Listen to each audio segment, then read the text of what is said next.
오늘 말씀은 마태복음 13장 24절에서 30절 먼저 봉독하고요. 그 다음 36절에서 43절 이어서 봉독하도록 하겠습니다. 네, 주보 뒷면을 참고해 주시고 설교 인용 구절도 거기에 있으니까 참고해 주시길 바랍니다. 마태복음 13장 24절을 제가 읽고 그 다음 절 여러분들을 읽으시면서 교독하시다가 마지막은 합독을 하도록 하겠습니다. 예수께서 그들 앞에 또 비유를 들어 이르시되 천국은 좋은 씨를 제 밭에 뿌린 사람 같으니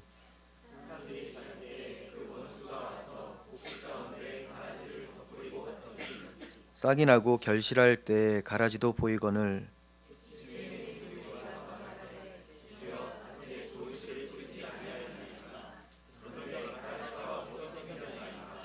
주인이 이르되 원수가 이렇게 하였구나. 종들이 말하되 그러면 우리가 가서 이것들을 뽑기를 원하시나이까.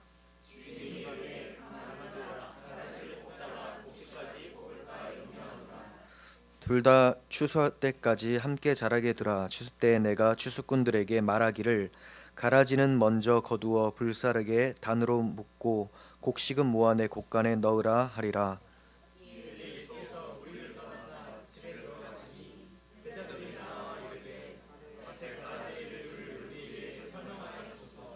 대답하여 이르시되 좋은 씨를 뿌리는 이는 인자요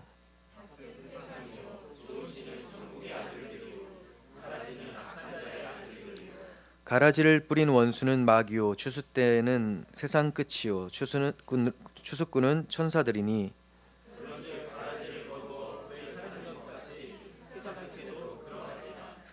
인자가 그 천사들을 보내리니 그들이 그 나라에서 모든 넘어지게 하는 것과 또 불법을 행하는 자들을 거두어내어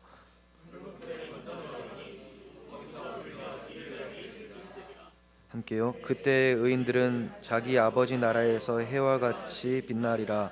귀 있는 자들은 들으라. 아멘.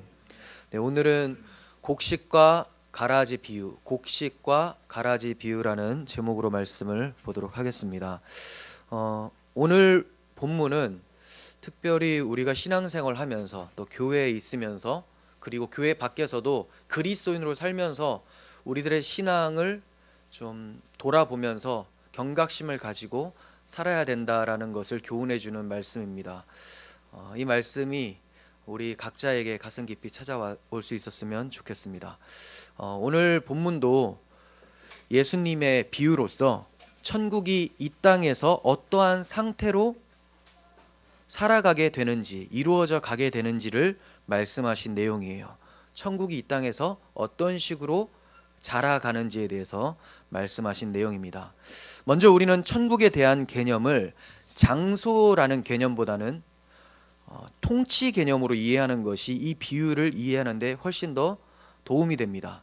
장소보다는 통치. 제가 많이 말씀을 드린 것처럼 이 천국이라는 단어, 바실레이아는 통치하다라는 단어를 가지고 있습니다.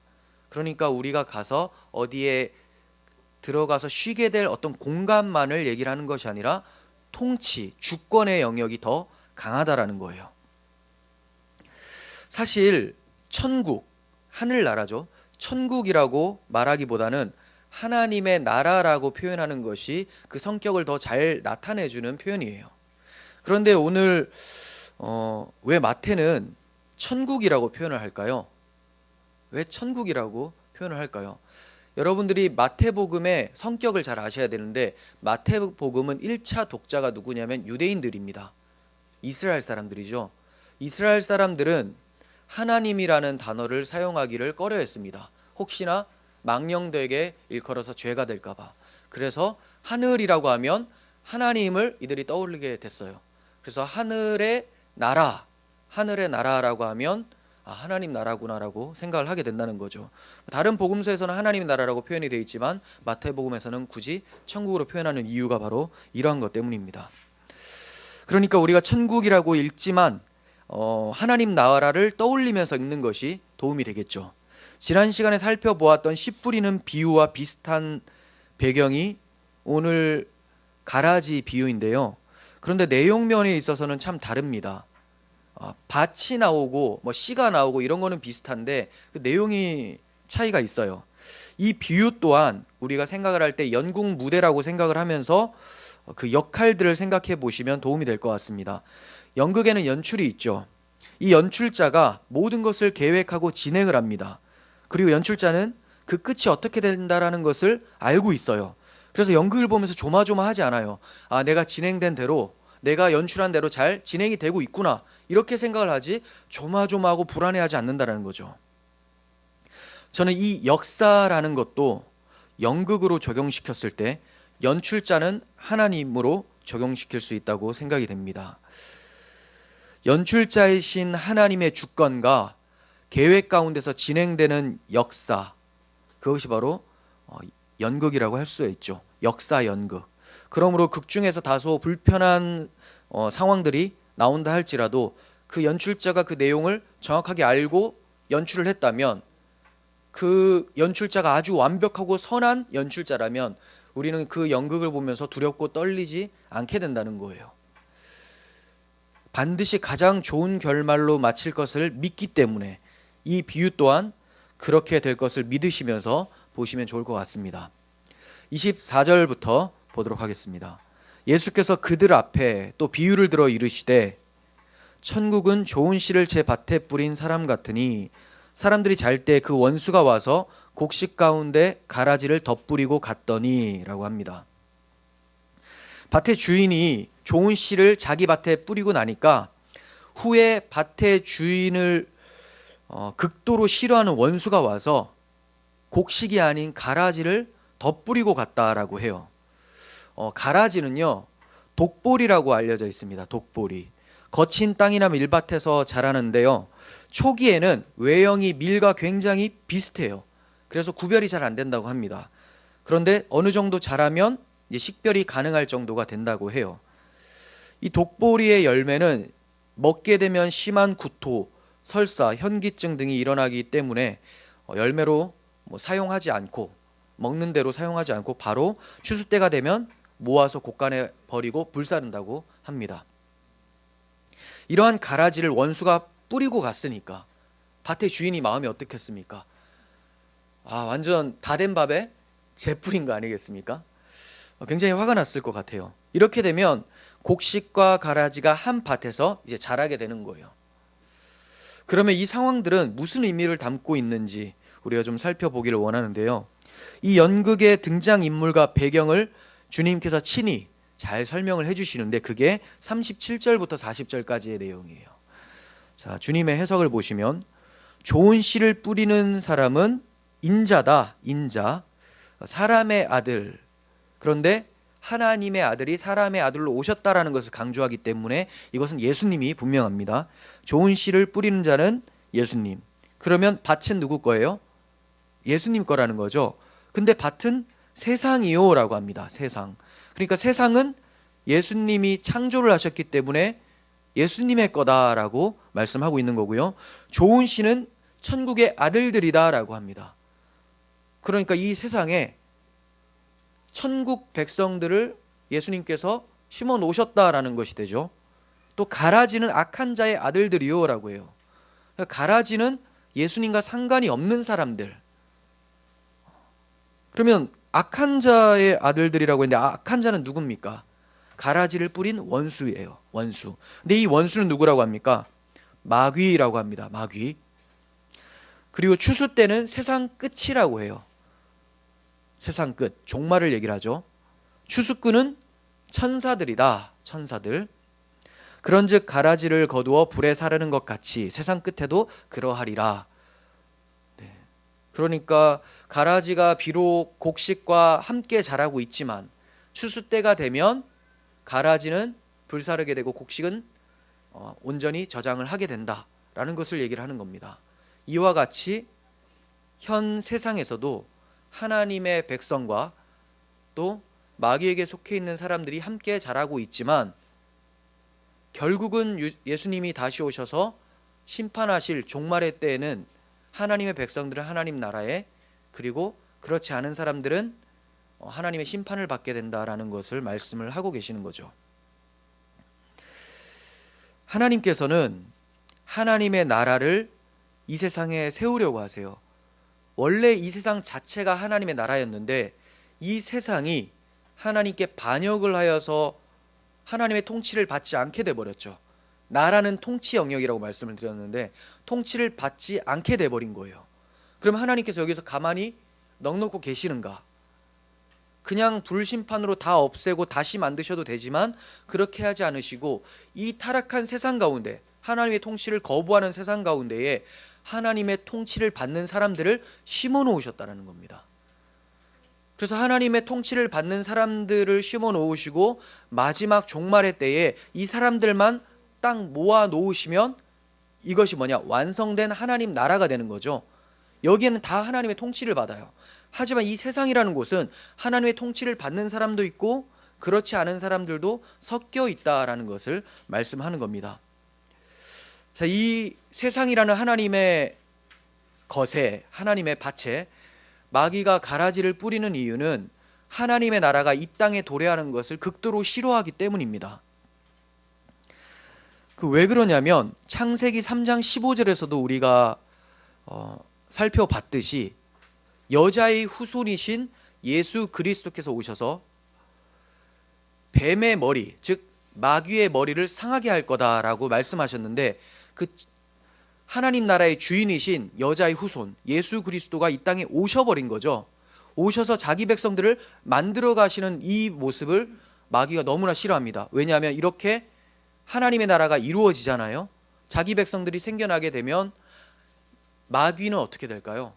내쫓김을 당하게 되죠. 마귀의 나라는 점점 힘을 잃다가 멸망당하게 된다는 겁니다. 이것이 마귀의 머리가 상하게 된다는 거예요. 뱀의 머리가 상하게 된다는 예언이 성취가 되어지는 것이죠. 그러므로 마귀는 끊임없이 예수님이 하시는 사역을 방해를 합니다.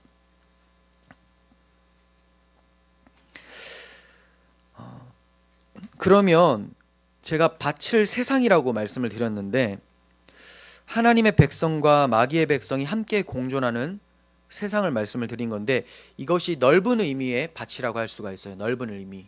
그리고 좁은 의미라면 어디가 될까요? 교회가 되겠죠. 교회. 여기에도 교인이라고 하면 안 되고 등록을 하면 다 교인이 되니까요. 성도가 있고 불신자가 있을 수 있다는 겁니다. 성도가 있고 불신자가 있을 수 있다. 세상에 나아가도 그리스도인이 있고 불신자가 있듯이 또 그리스도인이라고 하지만 사실은 가짜 그리스도인이 있을 수 있듯이 좁은 의미에서는 교회도 그렇다라는 것을 말씀하는 거예요. 그러니까 이 땅의 교회, 유형 교회라고 하거든요. 눈에 보이는 교회, 유형, 형태가 있는 교회. 그리고 완성된 하나님 나라를 뭐라고 하냐면 무형교회라고 합니다. 무형교회. 이해가 되세요? 우리가 가게 될 완성된 하나님 나라는 가짜들이 없겠죠. 거기는 가짜들은 다 곳간에 다 모아서 불사르게 되고 심판을 받게 되고 온전한 곡식들만 하나님의 백성들만 들어가게 되기 때문에 거기는 가짜들이 없어요. 그곳을 무형교회라고 해요. 근데 이 땅에 지금 현세의 교회는 유형교회입니다. 유형교회와 무형교회 공통점도 있고 차이점도 있어요. 공통점은 뭐냐? 여기에 있던 백성이 거기에도 있다라는 거예요. 차이점은 뭐냐? 여기에 있던 불신자가 거기에는 없다라는 차이점입니다. 또 하나, 여기에는 참 신자라 하더라도 우리가 연약한 육신의 옷을 입고 있죠. 죄에 물든 옷이 있기 때문에 죄를 지을 수 있는 연약한 교회입니다. 불완전한 교회예요. 아직까지 죄가 나타나는 교회라는 겁니다. 하지만 완성된 하나님의 나라 무형교회는 어떻습니까? 죄가 없어요. 왜냐하면 참 신자들이 하나님 나라 갈 때는 이 썩을 육체를 벗어버리고 새로운 몸, 주님께서 부활하신 몸과 같은 그 몸으로 들어가게 되기 때문에 거기는 죄가 없는 곳이죠. 가짜도 없고 죄도 없는 완전한 하나님의 나라, 이것이 바로 무형교회. 그리고 불완전하고 아직까지 곡식과 가라지가 함께 싸우고 있는 그런 곳이 유형교회, 교회라고 할 수가 있습니다. 또 우리는 지금 유형교회에 속해 있죠. 그러니까 우리의 삶은 완전하지 못하다라는 거예요. 26절 봅니다. 싹이 나고 결실할 때 가라지도 보이거늘 집 주인의 종들이 와서 말하되 주여 밭에 좋은 씨를 뿌리지 아니하였습니까? 그런데 가라지가 어디서 생겼습니까? 라고 묻습니다. 분명히 우리 주인은 좋은 씨를 뿌리는 분이라는 것을 종들이 알아요. 자기 밭에 가라지 뿌리는 사람이 있겠습니까? 정신이 나갔죠. 그러면 자기 밭이 아니죠. 설령 자기 밭이 아니라도 누가 뿌립니까? 근데 얼마나 악한 마귀이길래 뿌리겠습니까? 주님과 원수잖아요. 원수. 주인은 밭에 좋은 씨만 뿌린다는 것을 종들이 알고 있었어요. 그런데 가라지가 생겼다는 것은 누군가 와서 뿌렸다는 거죠. 이것은 하나님께서 악을 창조하시는 분이 아니라는 것을 가르쳐 줍니다. 어떤 분들은 이 세상에 불완전하다 보니까 죄악이 막 발생하면 하나님께서 이것을 조장한 것이 아닌가라고 생각을 해요. 그렇지만 하나님이 자기 나라에 악을 조장하시겠습니까? 자기 백성들이 있는 곳에 일부러 죄를 집어넣으시겠습니까? 그렇지 않다는 겁니다. 그럼 죄는 어디서부터 왔느냐? 마귀로부터 온 것이고 그 마귀의 영향을 받은 사람들이 짓는 것이죠. 그럼 하나님 뭐 하시는가? 가만히 내버려 두는 거예요. 자, 오늘 이따가 살펴보겠지만 이거 우리가 뽑을까요? 라고 했을 때, 가라지 뽑을까요? 라고 했을 때 가만 두라라고 말씀하십니다.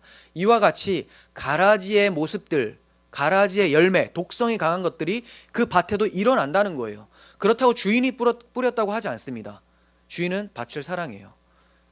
그런데 가만히 두는 이유는 어떠한 이유에 의해서라는 것을 우리는 이따가 살펴보게 됩니다. 그러니까 좋은 것은 하나님으로부터 왔다라는 사실을 기억하셔야 되고 나쁜 것은 마귀로부터, 죄로부터 왔다라는 것을 잊어서는 안 된다는 겁니다. 28절 보시면 주인이 이르되 원수가 이렇게 하였구나. 종들이 말하되 그러면 우리가 가서 이것을 뽑기를 원하십니까? 주인이 이르되 가만두라. 가라지를 뽑다가 곡식까지 뽑을까 염려하노라. 둘 다 추수 때까지 함께 자라게 두라. 추수 때에 내가 추수꾼들에게 말하기를 가라지는 먼저 거두어 불사르게 단으로 묶고 곡식은 모아 내 곡간에 넣으라 하리라. 네. 이 묶고라는 단어는 마치 계시록에 사탄을 결박하여서 무저갱에 집어넣는 것과 비슷한 표현입니다. 그러니까 묶어서 집어넣는다. 그리고 불사른다라는 거죠. 그리고 하나님의 백성들, 곡식들은 이제 알곡이라고도 표현이 되는데 곡식들은 곡간에, 곡간이 어디입니까? 하나님의 나라에 온전히 집어넣는다라는 거예요. 그때까지는 뽑지 말라, 가만두라라고 합니다. 종들이 주인에게 가서 우리가 가라지를 뽑을까요? 이렇게 얘기를 해요. 여기서 집주인의 종들은 누구일까요? 집주인의 종들. 1차적으로는 예수님 앞에 서 있는 제자들이겠죠. 사도들, 종들이에요. 그리고 조금 더 멀리 오면 이제 저와 같은 목회자, 또 장로님들이나 이런 분들이죠. 사역자들, 목회자, 사역자, 사도. 그런데 더 넓은 의미로는 주님의 나라를 위하여 힘쓰는 모든 하나님의 백성들이 일꾼입니다. 주의 종들이죠. 그러므로 우리들이 지금 주님께 우리가 가라지를 뽑을까요? 라고 묻는 것으로 생각하시면 좋을 것 같아요. 사도들이 복음을 전하다 보면, 또 목회자들이 복음을 전하다 보면, 또 여러분들이 복음을 전하다 보면 거짓 신자들이 보입니다. 또 양육을 하다 보면요, 목회자들한테 그게 좀 보입니다. 처음부터 보이진 않아요. 예수님께서 결실할 때라고 말씀하시잖아요.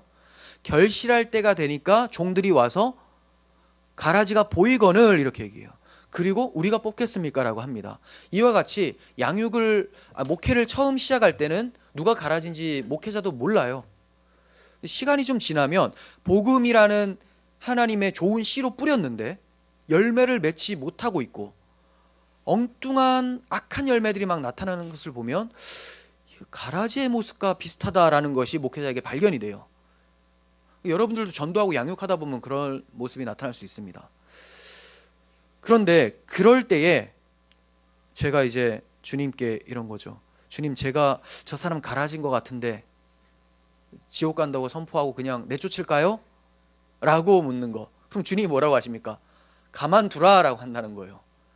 자, 이것을 혼동하시면 안 돼요. 이 뽑을까요? 라는 것을 제가 권징해도 될까요? 라는 것과 똑같이 생각하셔서는 안 된다는 겁니다. 뽑는다라는 것은요, 뽑으면 어디로 갑니까? 지옥을 보내는 거죠. 정죄한다라는 거예요. 정죄, 심판. 그러니까 네가 절대로 천국 못 가는 지옥의 백성이야 라는 것을 낙인 찍는 것이 정죄거든요. 이거를 해도 됩니까? 라고 하면 주님은 아니다라고 해요. 근데 권명과 징계는 하라고 합니다. 그건 뭐냐면, 여러분들께서 권징에 대해서 많이 배우셨지만, 권징은 사랑을 전제로 해요. 그가 잘못된 길에서 돌아오라고 징계를 내리는 거죠. 너 이제 절대 돌아오면 안 돼, 이게 아니에요. 그래서 출교를 당하더라도, 그가 잘못해서 출교를 당하더라도 회개를 하고 시정을 하게 되면 교회에서 받아줍니다. 왜 그래요? 그가 하나님의 백성이 아니다라고 한 게 아니라는 겁니다. 언제든지 그 잘못된 길에서 돌아오면 하나님이 기뻐하신다라는 것을 전제로 징계를 한 것이죠. 근데 여기서 말하는 뽑을까요는 우리가 심판자가 돼도 되겠습니까? 라는 말입니다. 그래서 우리가라고 하죠. 우리가 뽑을까요? 자기들이 뭔데? 이단들의 특징은 이 마귀의 자식아 이런 얘기를 잘해요. 자기가 마귀의 자식인데, 원래 마귀도 광명의 천사로 위장을 하잖아요. 그런 것처럼 그렇게 이 마귀의 자식아 이 말을 잘합니다. 예수님도 그렇게 얘기했다 이거예요. 자기하고 예수님이 동급으로 보는 거죠.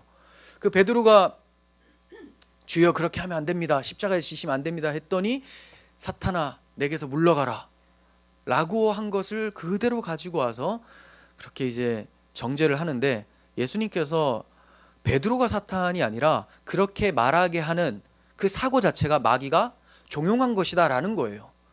근데 그런 것도 모르고 이단자들은 무조건 정죄하기에 바쁩니다. 예수님께서는 뽑는 데 초점을 두시는 분이 아니에요. 뽑는 것은 누가 뽑습니까? 천사들이 뽑는다고 합니다. 추수꾼들이라고 하죠. 천사들이 그때 뽑는다. 천사들이 자기 멋대로 뽑습니까? 아니요. 예수님이 재림하실 때 천사들과 함께 오실 때에 그때 이거 뽑고 저거 뽑고 뽑아라 할 때 뽑는 거죠. 그러니까 권한이 누구에게 있습니까? 만군의 여호와 하나님의 아들이신 예수님께 있다는 거예요. 창조주에게 모든 심판의 권한이 있는 것이지 우리 사람들에게 있는 것이 아닙니다.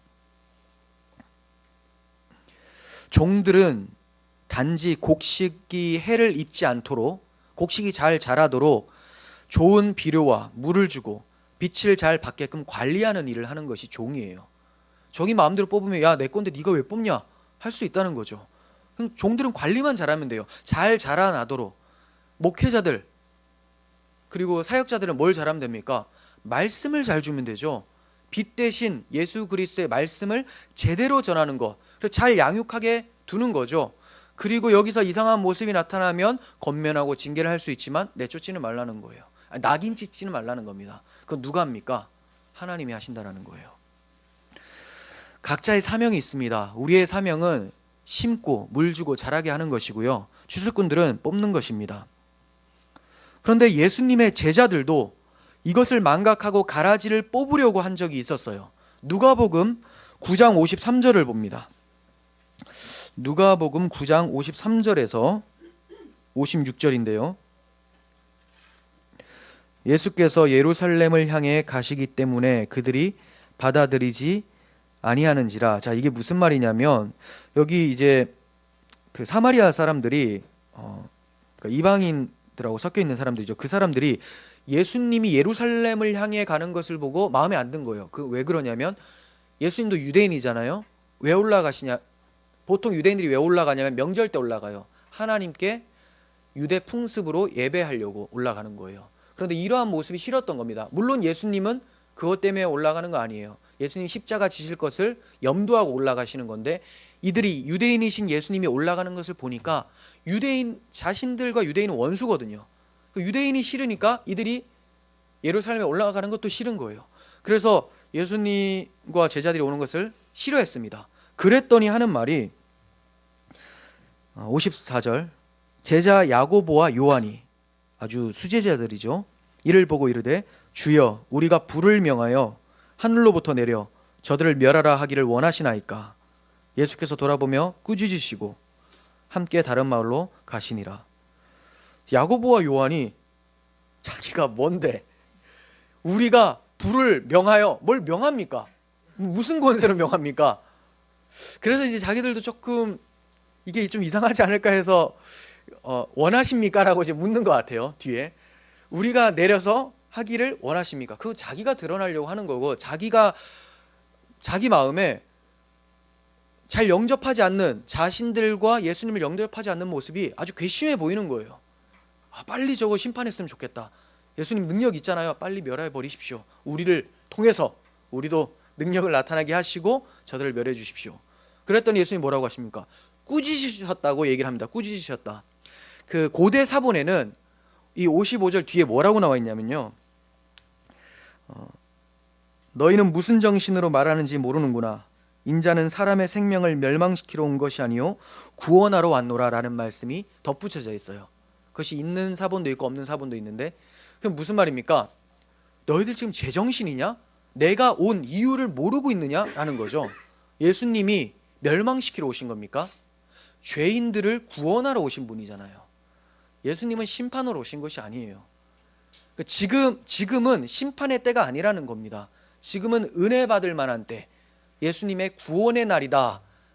그런데 너희가 지금 뽑는 데 초점을 두고 있구나 라는 거예요. 마찬가지예요. 지금도 우리는 복음을 선포하고 은혜의 해를 나타내는 때예요. 주님 다시 오시기 전까지 은혜의 해입니다. 누구든지 회개하고 예수를 믿을 수 있는 그 기간에 심고 물 주고 자라게 해야 되는데, 뽑으려고 한다면 그것은 예수님의 종이라고 할 수가 없겠죠.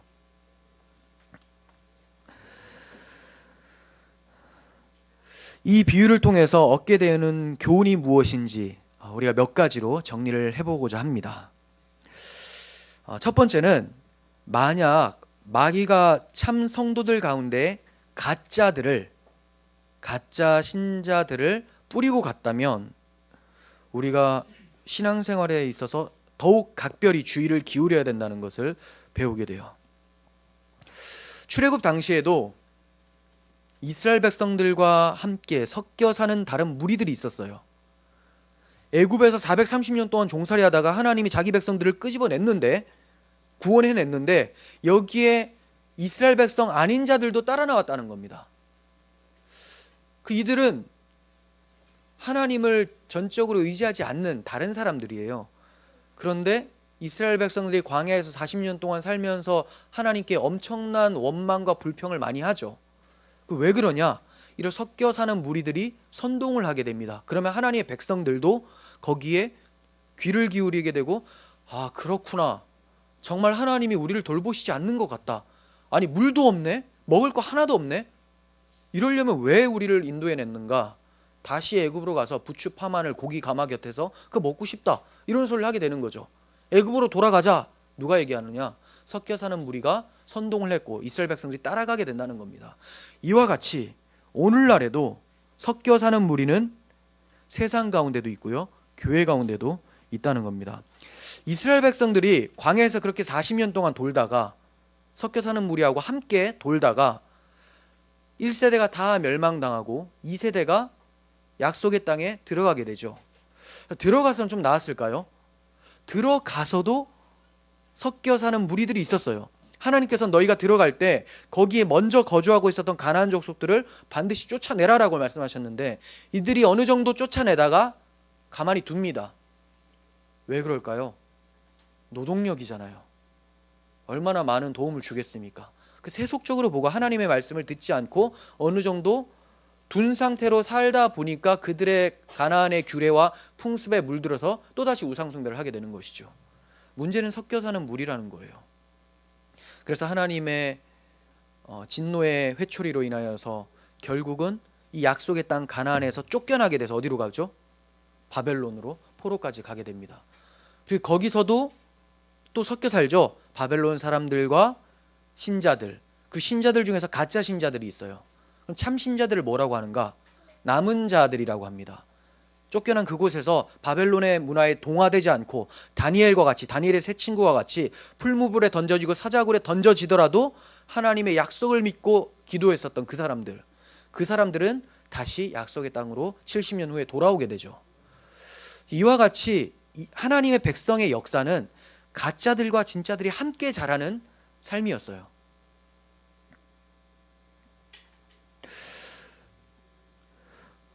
지금 교회도 마찬가지입니다. 우리가 교회에서 신앙생활 할 때 주의를 해야 됩니다. 그렇다고 누가 진짜고 누가 가짜인가를 주의하라는 것이 아니에요. 내가 진짜인가 내가 가짜인가를 돌아보라는 것이, 저거 진짜인가, 저 사람 진짜인가 가짜인가, 어쩐지 가짜 같더라, 오늘 목사님 설교하는 거 보니까 저 사람 때문에 하는 거구나 라고 한다면 그 사람 때문에 한 거예요. 지금 그 생각했던 그 사람. 그쵸? 어떻게 그 생각을 합니까? 지금 모든 말씀, 성경을 제대로 본 사람들은 모든 것을 처음에 자기에게 적용시켜요. 내가 혹시 바로 서 있지 않은가, 내가 다른 사람에게 해를 끼치지 않는가, 이거를 돌아보고, 그리고 나서야 이제 다른 사람들이 넘어지고 잘못된 길로 가면 그들을 위해 기도하면서 세워주는 사람이, 이게 참 신자죠. 그런데 완전 거꾸로 된 거예요. 저 사람이 가짜인 것 같은데 예배 시간에도 늦는 거 보니까, 제가 일부러 지금 그렇게 말하는 게 아니에요. 늦은 사람들 때문에. 네. 예배 시간도 늦고 수예배도 잘 안 나오고 하는 거 보니까 가짜가 아닌가. 자, 그런 생각은 하지 말고, 내가 지금 수예배를 나와 있고 예배 시간 늦지 않음에도 불구하고 나는 무슨 생각으로 여기 와 있는가 점검하라는 겁니다. 우리는 형제들을 볼 때 뽑기 위해서 보는 자들이 아니라 돕기 위해서 보는 자들이에요. 뽑기 위해서가 아니라 돕기 위해서죠. 그렇게 서로 권면하며 기도할 때 새 속에 물들지 않고 거룩한 주의 몸된 교회를 세워나갈 수가 있는 것입니다. 마태복음 24장 11절 보시면, 거짓 선지자가 많이 일어나 많은 사람을 미혹하게 했으며 불법이 성함으로 많은 사람의 사랑이 식어지리라. 그러나 끝까지 견디는 자는 구원을 얻으리라. 예수님께서 말세가 되면 이러한 모습들이 나타난다고 말씀하셨어요. 많은 거짓 선지자들이 일어날 것이다. 그 사람들이 가만히 있는 것이 아니라 사람들을 미혹할 것이다. 그러면 사람들 가운데 뭐가 식어져요? 사랑이 식어져요. 교회에서 막 사랑이 식어집니다. 사랑이 식어지는 특징이 뭐냐? 정죄하고 비판하고 뒤에서 욕하고 이런 것들이죠. 사랑이 식어진 증거예요. 사랑한다면 기도하겠죠. 그리고 권면을 해도 그 사람이 사랑을 전제로 권면한다는 것을 느끼게끔 해줘요. 사랑이 식어지죠. 그러나 끝까지 견디는 자는 구원을 얻으리라. 무슨 말이냐? 끝까지 견딘다. 끝까지 사랑을 간직한 자. 어떤 사랑이냐? 하나님이 우리를 향한 그 사랑을 마음에 간직한 자, 복음을 간직한 자, 예수를 간직한 자는 구원을 얻는다. 고린도후서 11장 13절 봅니다. 그런 사람들은 거짓 사도요 속이는 일꾼이니 자기를 그리스도의 사도로 가장하는 자들이니라. 이것은 이상한 일이 아니니라. 사탄도 자기를 광명의 천사로 가장하나니 그러므로 사탄의 일꾼들도 자기를 의의 일꾼으로 가장하는 것이 또한 대단한 일이 아니니라. 그들의 마지막은 그 행위대로 되리라. 우리 교회에도 참 신자가 있을 수 있고 가짜 신자가 있을 수 있습니다라고 하면, 무슨 말씀을 그렇게 하세요? 그런 일이 라고 할 때 놀라지 말라고 예수님 지금 바울이 얘기를 한 거예요. 그거 이상한 일이 아니다. 사실 저는 놀랄 것 같긴 해요. 안 그랬으면 좋겠거든요. 아무도 없었으면 좋겠습니다. 얼마나 마음이 아프겠습니까? 그런데 교회는 그럴 수 있다라고 얘기를 하고 있어요. 예수님이 마태복음 24장에서 말씀하시고 십자가에서 죽으시고 부활 승천하셨습니다. 그리고 이제 바울이 목회를 하잖아요. 그런데 그 말씀이 한참 후에 있을 줄 알았는데 바울이 목회하다 보니까 그 자리에서 그냥 보이는 거예요. 정말 예수님 말씀하신 대로 거짓 선지자들이 많이 있구나. 너희들 이거 이상한 일 아니다. 예수님도 말씀하셨잖아. 그리고 거짓 사도들이, 거짓 교사들이 와서 너희를 미혹하는 거, 이거 대단한 거 아니다. 왜냐하면 이곳은요, 유형교회는 불완전하기 때문에 곡식과 가라지가 함께 자라는 곳이기 때문에 그래요. 예수님께서 이것을 잊지 말라고 오늘 비유를 통해서 또 말씀해 주고 계시는 것이죠. 주님의 은혜를 붙잡고 믿음으로 끝까지 견뎌내시기를 바랍니다. 두 번째는 우리가 얻을 수 있는 교훈입니다. 유형교회에 대한 지나친 기대를 버려야 한다는 거예요. 유형교회, 우리 교회로만 생각을 해볼게요. 이 교회가 완전하다, 이 교회는 죄가 절대 없다, 그런 기대를 버리라라고 하는 교훈으로 볼 수가 있습니다. 그렇다고 해서 이 말이 거룩을 위해서 힘써라, 우리는 완전한 거룩을 향해서 달려갑시다, 이런 것을 반대하는 말이 아니에요. 우리가 아무리 그렇게 축을 한다 하더라도 연약하여 넘어질 수 있다는 것을 인정하라는 겁니다. 우리의 목적지는 그리스도의 장성한 분량이 맞습니다. 예수의 몸이니까 그렇게 안 될지라도 그렇게 하고자 하는 것이 우리의 목표예요. 다 닮지 못해도 나 닮아가리라고 우리 그 사랑 얼마나라는 찬양에서 하잖아요. 다 닮지 못해도 닮아가겠습니다라는 거거든요. 어차피 뭐 불완전하니까 뭘 닮아가, 그냥 이대로 살지 라고 하면 그 교회가 아니죠. 제가 말씀드리는 것은 닮아가더라도 완전히 닮아가지 못해서 아직 모난 부분이 있을 수 있다라는 것을 인정하라는 거예요. 타락한 세상에 살면서 죄의 몸을 입고 있는 불완전한 교인들이 모여있는 불완전한 하나님 나라가 이 땅의 교회입니다. 이곳에는 성도와 불신자가 함께 있을 수 있고, 성도라 해도 불완전하기 때문에 실수할 수 있습니다. 거룩을 끊임없이 추구해야 됨은 마땅하지만 완벽한 곳이 교회라는 생각은 버려야 돼요. 초신자들이 교회에 왔을 때 부족하고 불완전한 교회의 모습을 보면서 실망하고 떠나는 경우가 종종 있습니다. 물론 먼저 교인이 된 우리들은 최선을 향해서 거룩을 지켜나가야 되는 건 맞아요. 하지만 초신자들도 이제 알아야 될 것이 있어요. 완전한 교회를 기대해서는 안 된다는 거죠. 완전을 위해서 힘써 달려가는 교회를 기대를 해야 되는 거고, 흠이 없는 교회를 찾는 것은 불가능하다는 겁니다. 물론 이단적이거나 심각한 도덕적 부패가 만연한데도 불구하고 교회가 이것을 아무렇지 않게 대처하고 있고 용인하고 있다면 그건 올바른 교회가 아니기 때문에 떠나는 것이 맞습니다. 그러나 부족하더라도 교회가 추구하는 목적이 올바르고 그에 맞게 노력하고 있다면 그곳에서 함께 기도하면서 세워져 가야 되는 것이 주님의 뜻이라는 거예요. 자, 세 번째 우리가 얻을 수 있는 교훈이에요. 교회의 불완전함 때문에 그리스도께로 나아오는 것을 거부하는 불신자들은 잘못된 모습이다라는 거예요. 교회의 불완전함 때문에 나 그럴 것 같으면 교회 안 나간다 라는 사람들은 잘못된 처사라는 겁니다. 주님께서는 이 땅의 교회가 완전하다고 말씀하시지 않으셨어요. 우리도 마땅히 그렇게 생각을 해야 되고 그렇게 생각을 합니다. 그런데 불신자들은 어떻게 생각하냐? 교회는 완전한 곳이라고 여겨요. 아니, 완전해야 된다라고 여기는 거죠. 완전해야 된다. 그런데 뉴스를 보니까 아주 이상한 모습들이 많이 나타나거든요. 물론 심각해요. 심각한 건 맞아요. 근데 그들이 뭐라고 하냐면, 야, 저런 위선자들이 교회에 많으니까 내가 교회가 가기 싫다. 저 사기꾼들이 너무 많다. 그래서 나는 기독교인이 되기가 싫다. 자, 이렇게 말한다면 이 자체가 위선적인 발언이라는 거예요. 자, 생각해 보십시오. 그 말에는 나는 그들보다 훨씬 선하고 좋은 사람이기 때문에 그들이 있는 교회는 나갈 수가 없다. 그들이 다 사라지고 나서 온전히 거룩한 자들만 남으면 그제서야 나는 들어가겠다, 이 말이잖아요. 그거 아닙니까? 그거예요. 나는 저들과 다르다. 깨끗해지면 가겠다. 그런데 한번 생각해 보십시오. 하나님이 진짜로 가라지를 다 뽑아버리셨어요. 성숙한 참된 교인들만 남아 있습니다. 자, 그러면 방금 발언했던 그 사람이 여기 들어올 수 있습니까? 수준이 그 정도 안 돼요. 본인이 들어올 수 있는 그게 안 돼요.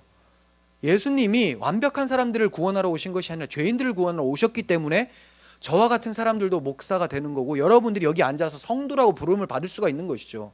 거룩한 물이라고 하잖아요. 밖에 나가서 교인이라고 하지 전 성도인데요라고 하면 조금 좀 민망해요.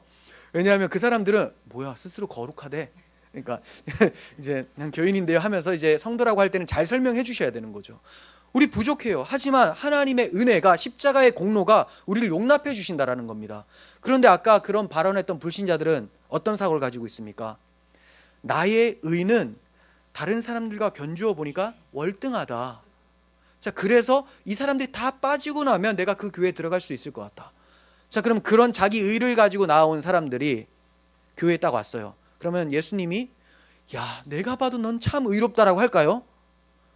사람들이 봤을 때 너 참 의로운 거 맞는데 내가 보니까 참 냄새난다라고 한다는 거죠. 왜냐하면 여전히 죄가 가득하거든요. 기준이 자기 기준을 가지고 교회를 평가하잖아요. 그러면 반드시 어디에 봉착하게 되냐면 예수의 기준에 봉착하게 됩니다. 하나님의 계명, 10계명에 딱 들어섰을 때 그는 죄인이라는 것이 여실히 다 드러나게 돼요. 나는 거짓말도 안 하고 간음도 안 하고 아무것도 안 했는데요. 탐하지 말라. 여기 다 걸리잖아요. 바울도 여기서 넘어진 거 아닙니까? 탐심이 어떻게 없습니까? 그러므로 하나님의 법에는 너는 교회 못 들어온다가 되는 거예요. 하지만 교회는 그런 곳이 아니죠. 예수 그리스도께서 우리 같은 자를 위해서 십자가에서 죽으셨기 때문에 우리를 받아주시고 이제 예수님 닮은 모습으로 하나님이 성장시켜 가시는 곳이 교회라는 겁니다. 그러므로 교회의 불완전함 때문에 나는 그리스도를 믿지 않겠다, 교회 나오지 않겠다라는 그런 자세는 잘못된 거예요. 물론 다시 말씀드리지만 교회가 거룩을 향해 달려가서 그런 사람들이 그런 말을 하지 못하도록 하는 것도 중요합니다. 물론 그런 사람들은 완전해도 교회 안 나와요.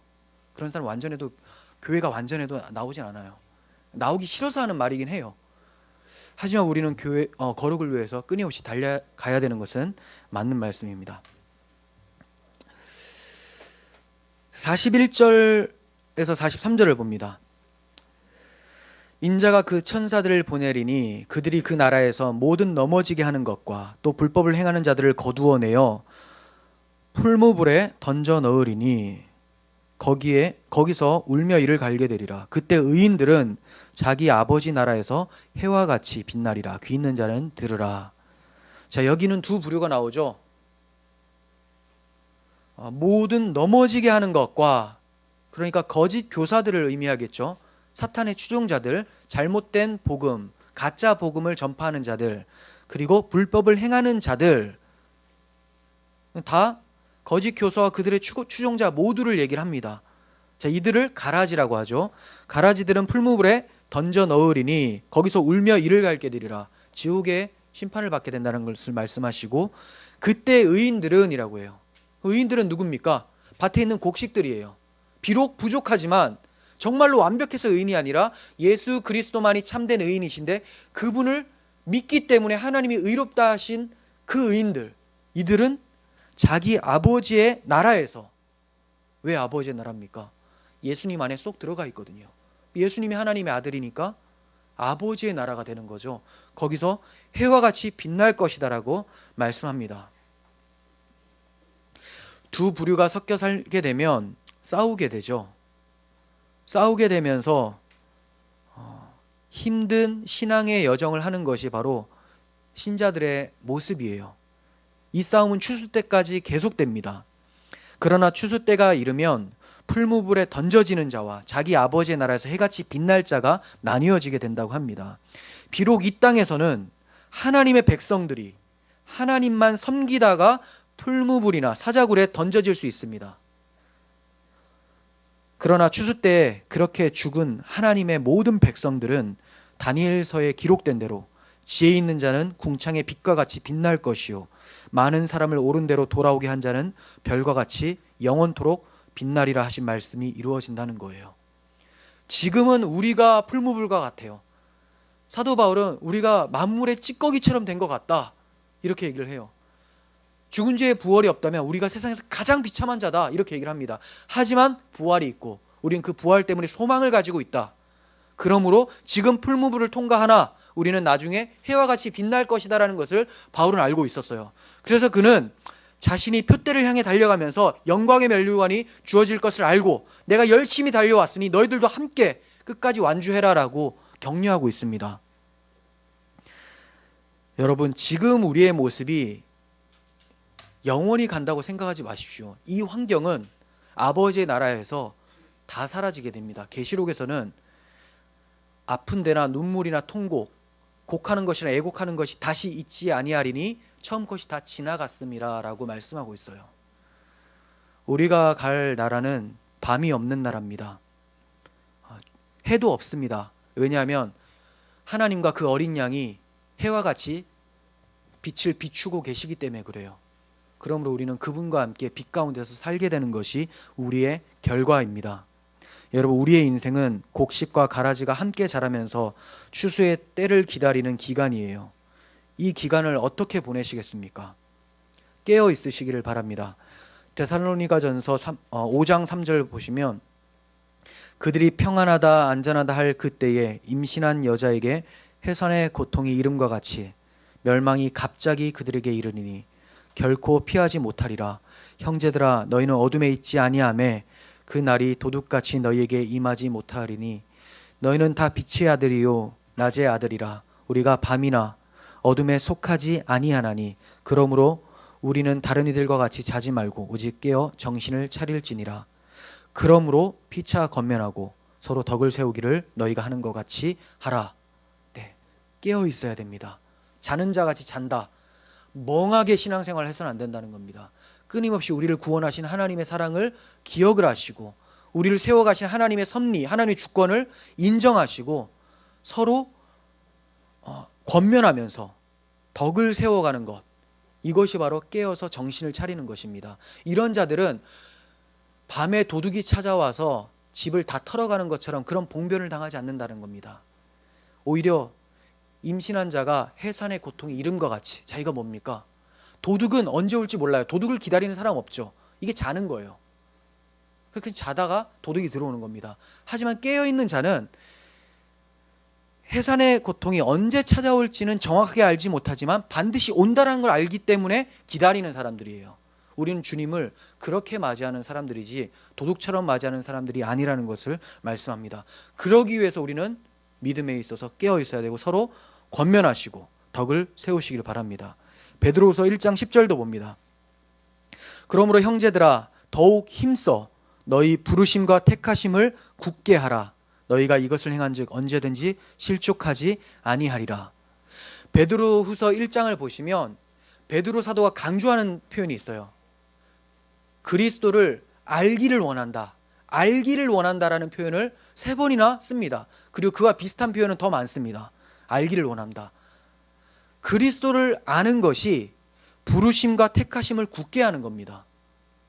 우리를 불러주신 그분이 어떤 분이신가, 우리가 어떠한 곳에서 부르심을 받았는가, 그리고 우리를 택하여 주신 그 하나님은 우리에 대한 어떠한 목적을 가지고 계신 분인가, 우리는 도대체 어디에 서 있는가, 모래 위에 쌓은 집인가 아니면 반석 위에 쌓은 집인가.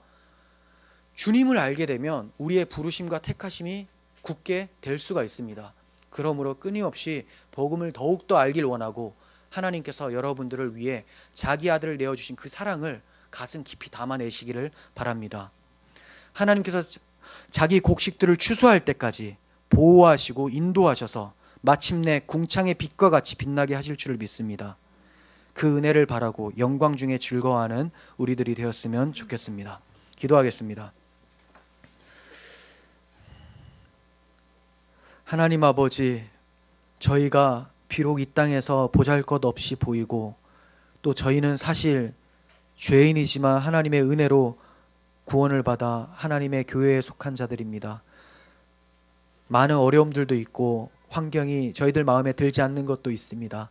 그렇지만 하나님, 이곳에서 저희들의 정체성이 하나님이 심어놓으신 곡식이라는 것을 알게 하여 주시고 혹시 저희들의 삶에 가라지와 같은 모습이 나타나지 않는지 주의해서 돌아서게 하여 주시옵소서.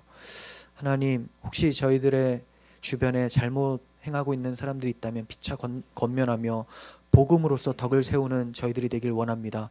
사랑을 잃어버리지 않아서 주님 다시 오실 때에 믿음을 끝까지 지켜서 견디는 자 구원을 얻는다라는 그 주님의 음성을 듣고 칭찬받는 저희들 될 수 있도록 도와주시옵소서. 예수님의 이름으로 기도합니다. 아멘.